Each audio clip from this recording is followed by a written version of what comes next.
En culturas populares y deporte venimos hablando desde tres grandes ejes conceptuales, ¿sí? Que son cultura, culturas populares e identidades. Para trabajar este último eje tenemos que situarnos en un contexto postmoderno, ¿sí? Esto significa como primera premisa que no es que vamos a considerar a la identidad como algo homogéneo o mejor dicho como algo restringido a los límites geopolíticos del Estado-nación, por ejemplo, sino que vamos a atender a ciertas rupturas que tienen que ver con una etapa posterior, con la posmodernidad, en cuanto a los sentidos de pertenencia hacia grupos y comunidades que aparecen desterritorializadas. ¿Sí? Vamos a atender a un contexto social que nos habla de migraciones, de consumidores, de proconsumidores, de organizaciones transnacionales, de identidades conformadas a partir de fenómenos globales, donde el territorio es algo socialmente construido, ¿sí? Es un lugar representado y no tanto físico, y en donde las instituciones sociales, como los clubes, por ejemplo, los clubes deportivos, se ven fuertemente afectados por esas nuevas formas de construir lazos, símbolos e identidades. Digo nuevas formas, lo digo entre comillas, ¿sí? Son nuevas en relación a cómo se daban esas construcciones en el origen de los clubes, por ejemplo, en la etapa de origen de los clubes, como vamos a ver más adelante en la materia. Pero en cuanto al concepto que nos convoca para esta clase, que es el concepto de identidad, tenemos que pensar como primera cuestión que es un concepto ampliamente estudiado, es un concepto que sobre el cual se ha reflexionado desde distintas disciplinas sociales, en especial la antropología, la sociología, la filosofía, más tarde la psicología social particularmente. Pero bueno, ¿por qué nos interesa este concepto verlo desde la comunicación o desde el periodismo? Principalmente porque la comunicación es relevante en la transmisión, la recreación, la transformación de lo que Jiménez, que es el autor que nos convoca en la clase, va a llamar los atributos y las narrativas que componen nuestra identidad, o la de aquel grupo o aquella persona deportista que estamos retratando en una nota periodística, por ejemplo. Entonces, vamos a tomar apunte de estas primeras consideraciones. La identidad se construye desde una doble relación, la de espacio-tiempo y la de sujeto-sociedad. Por la primera, la identidad se asienta como la permanencia o la continuidad, diría Jiménez, en el cambio. Por ejemplo, el cambio que implica la mayor velocidad de las comunicaciones. En la relación sujeto-social, la identidad representa la unidad en la diversidad, una diversidad que es cultural en contextos globalizados. En cuanto a la primera dimensión, encontramos como autores como Stuart Hall indican que se asiste a una fragmentación de los paisajes culturales tradicionales que trascienden el lugar donde se afincan. Esto es lo que decíamos anteriormente con respecto a que vamos a estar hablando de la identidad en un contexto posmoderno, un contexto que habla de muchas rupturas, entre ellas con los espacios, los límites geopolíticos. Entonces, incluso cuando hablamos de identidad nacional, hay agentes ubicados en lugares que no están determinados por una cuestión geopolítica, no están únicamente viviendo en Argentina y que aún así se disputan qué es ser argentino. En el caso de la identidad como la unidad en la diversidad, tenemos que reconocer los estudios culturales, ¿sí? Estamos hablando de la escuela de Birmingham de los años 60. Allí el estudio no es de la identidad, sino de las identidades, en plural, ¿no? Es estudios de grupos socioculturales diversos, digamos, etnias, géneros, razas, edades. Pero también viniendo un poco más cerca de casa, por decirlo de alguna manera, encontramos que Canclini indica también que asistimos a una etapa de reelaboración de lo propio, una consiguiente redefinición del sentido de pertenencia e identidad, organizado por la participación en comunidades transnacionales o desterritorializadas de consumidores.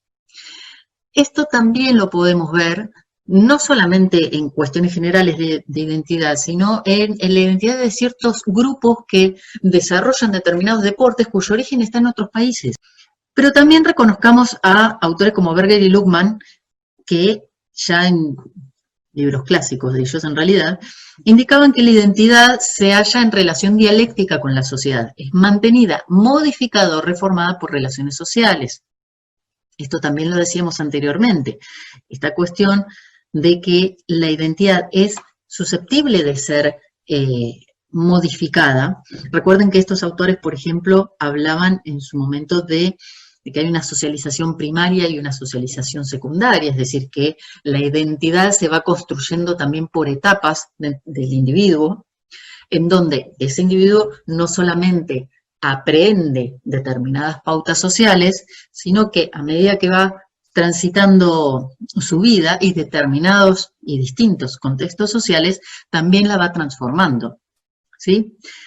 En definitiva, lo que hay que mirar son las prácticas de los sujetos y de los grupos, tanto como las representaciones, imaginarios e ideas que los orientan. Esto es, hay que mirar lo que sucede, pero también lo que se dice que sucede y cómo se significa lo que sucede.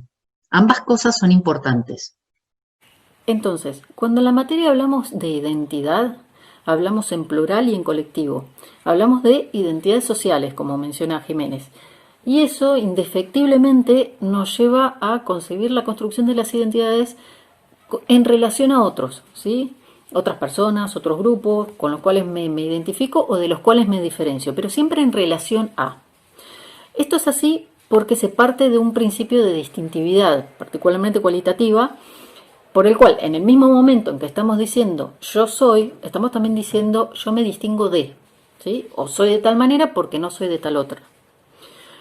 Ojo que no hay que reducir esto a una relación de oposición o de estricto complemento, digamos. No es que yo soy naranja porque no soy azul. No, a ver, yo soy naranja porque no soy azul, porque no soy amarillo, ni rojo, ni violeta, ¿sí? Entonces, estas primeras concepciones nos llevan a establecer las tres primeras consideraciones básicas del concepto de identidad que marca Jiménez, ¿sí? En primera instancia, la existencia de un grupo de cualidades, ¿sí? Características particulares que se combinan para distinguirnos de otros, ¿sí? En consecuencia es ineludible la presencia de los otros, justamente, tanto los otros que conforman el mismo grupo con el que nos identificamos, como de los otros grupos de los cuales nos distinguimos. Y finalmente, pero no menos importante, es cómo construimos la narrativa de nuestra identidad. O sea, ¿qué pasa cuando decimos yo soy de tal manera?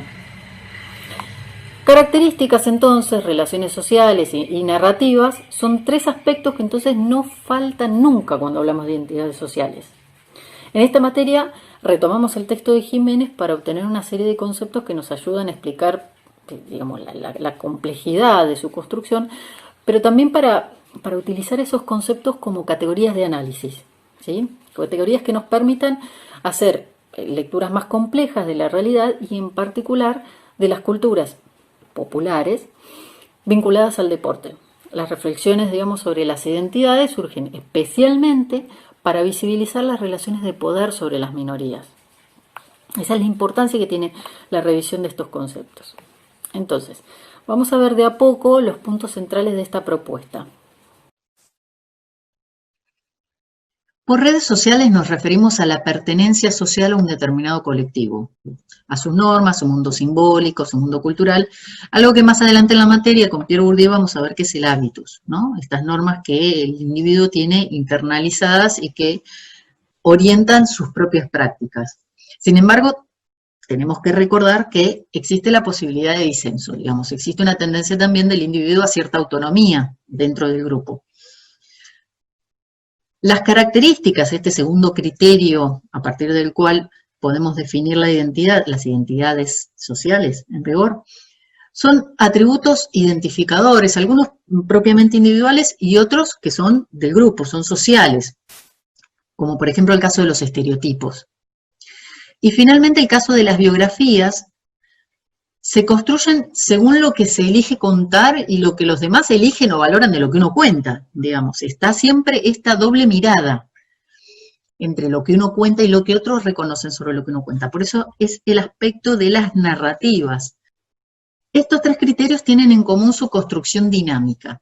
Es decir, como estamos hablando de personas y no de cosas, debemos considerar que, como dice Jiménez, la identidad se construye en un proceso social dinámico de auto y heteroreconocimiento, de auto y heteropercepción.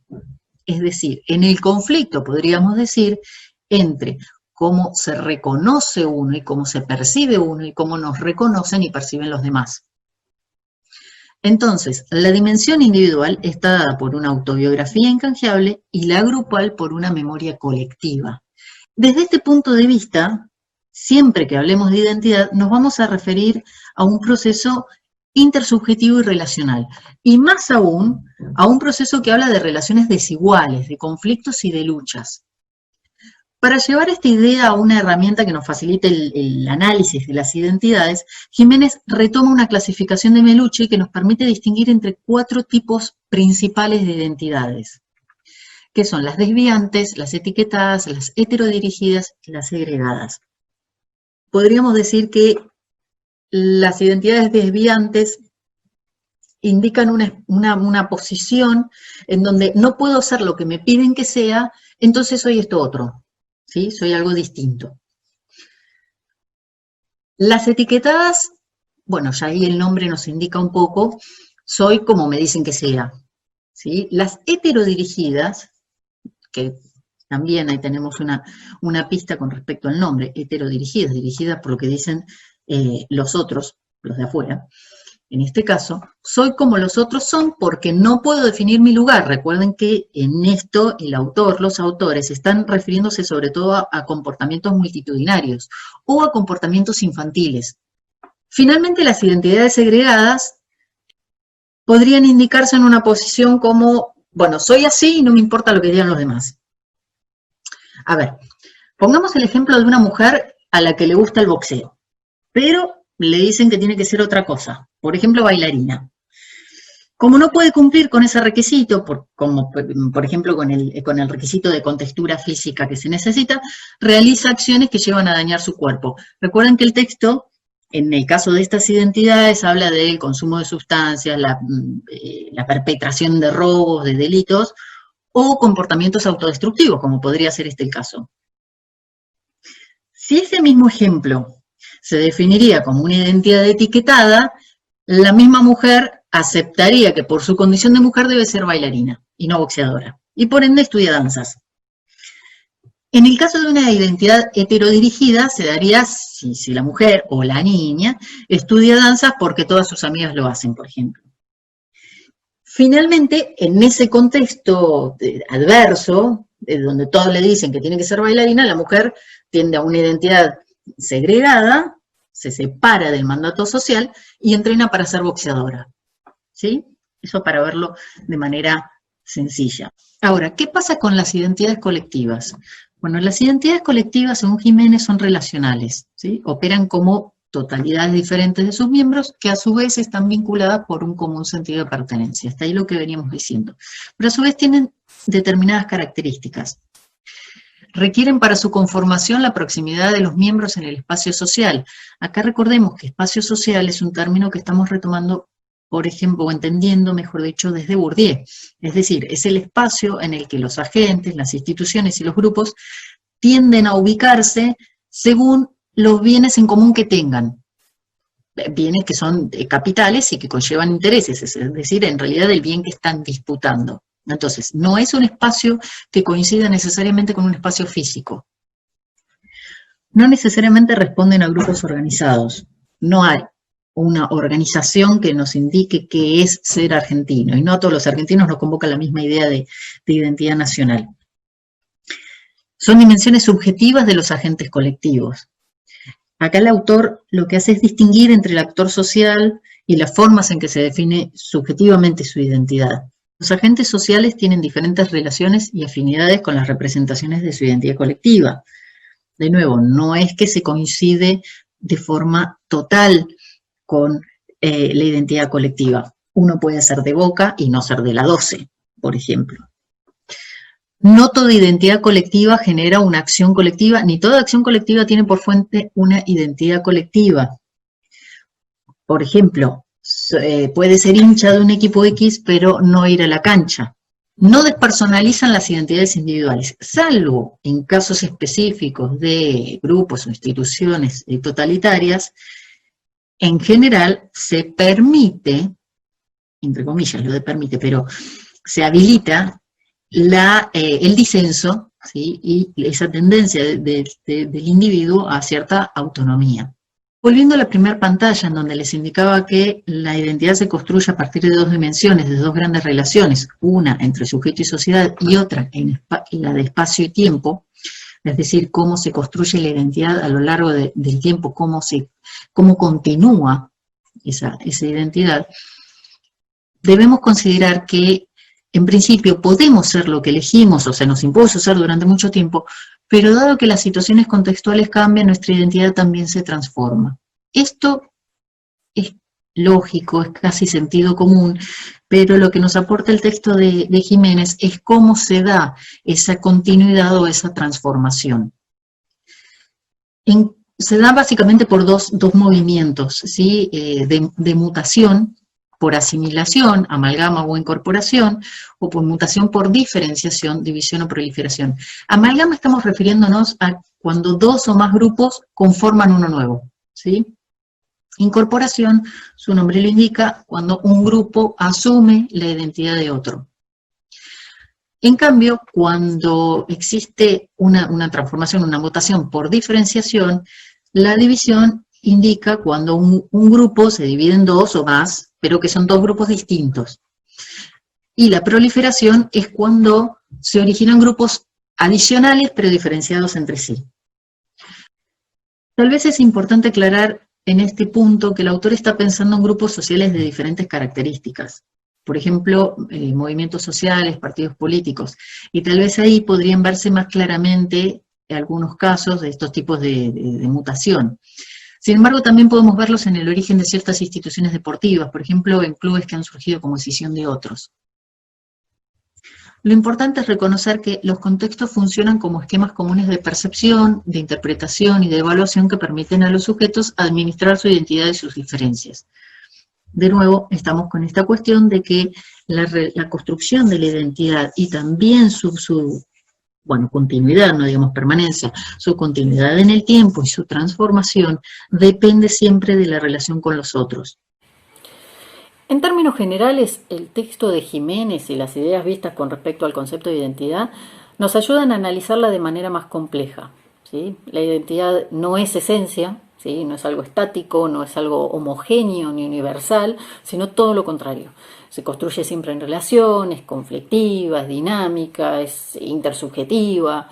Por tanto, para analizar las identidades de grupo, las identidades sociales, debemos considerar a los integrantes, quiénes son, cómo se relacionan entre sí, pero también quiénes dicen que son, cómo explican por qué son así y cómo justifican sus vínculos. Esto último sería el nivel narrativo de las representaciones que tienen de sí mismos. Sin embargo, como se dijo varias veces ya, la identidad se construye con otros, y eso incluye otros grupos, de los cuales deberíamos conocer las mismas dimensiones para tener una idea más acabada de la identidad del primero, ¿no? del grupo que efectivamente estamos observando. En definitiva, los conceptos vistos son útiles a los fines de que los incorporen a su labor periodística como herramientas de análisis para entender y explicar determinadas acciones e interacciones sociales, pero sobre todo para comprender conflictos que surgen en el encuentro de la mirada de uno con la mirada de los otros, ¿sí? Si hacemos una buena lectura, podremos hacer una mejor escritura periodística, una cobertura mejor de aquello que estamos relatando.